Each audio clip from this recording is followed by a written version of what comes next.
Oyijon, o'g'lingiz Rossiyadan pul jo'natibdilar.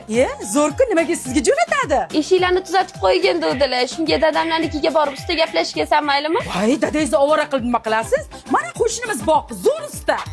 Mana xola eshigi cho'tki bo'ldi, tashqariga ochiladigan edi, ichkariga ochiladigan qilib qo'ydim. Ana. Ha, rahmat. Ana kelin ko'rdingizmi? Dadamga boraman deysiz? Oyijon, shundan magazinga borib shopping qilib yangi ko'ylaklar olib kelsam maylimi? Qanaqa shopping poping kelin? Mana qo'shnimiz Gulsevar. Shunaqa qo'li chevar. Men hozir kelaman, xo'p? Mana kelin, sraz aytdim, sraz tikib berdi. Voy, oyijon zo'r ekan. Oyijon, gaz plitamiz buzilib qopti. Men shundan borib yangi gaz plita olib kelay. Qanaqa yangi gaz plita olib kelasiz? Ana qo'shnimiz Shodmon, qo'li gul usta, ragazda ishlaydi. Ana xola gazlarni to'g'irlab qo'ydim, 1,5 metr far yonyapti. Ana kelin far yonyapti. Bilmabman-da.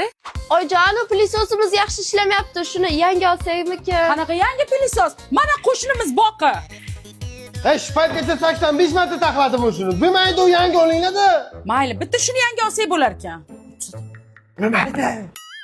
Oyijon, semirib ketyapman. Begovoy doroshka olib bering, ozmoqchiman. Nimaga kerak begovoy doroshka? Mana yon qo'shnimiz dietolog Asli Dinova. Mana qo'shnimning qizi. Ayting, kelinimda ortiqcha vazn bormi? Ha, keliniz ozgina to'lishibdilar. Keling, mana bunaqa qilamiz. Kelinizga men uy sharoitida retsept tuzib beraman. 21 kun men bilan ishlaydilar. Mana aytganimni qilib, uy sharoitida ozadilar. Ozish nima bo'libdi? $50 dan pul mukofotini ham beraman agar zo'r ozsalar. Ana ko'rdingiz, begovoy doroshka deysiz, pulli bo'lib qolasiz. Mes, pulli bo'lib qolaman. Tushundingiz-ku?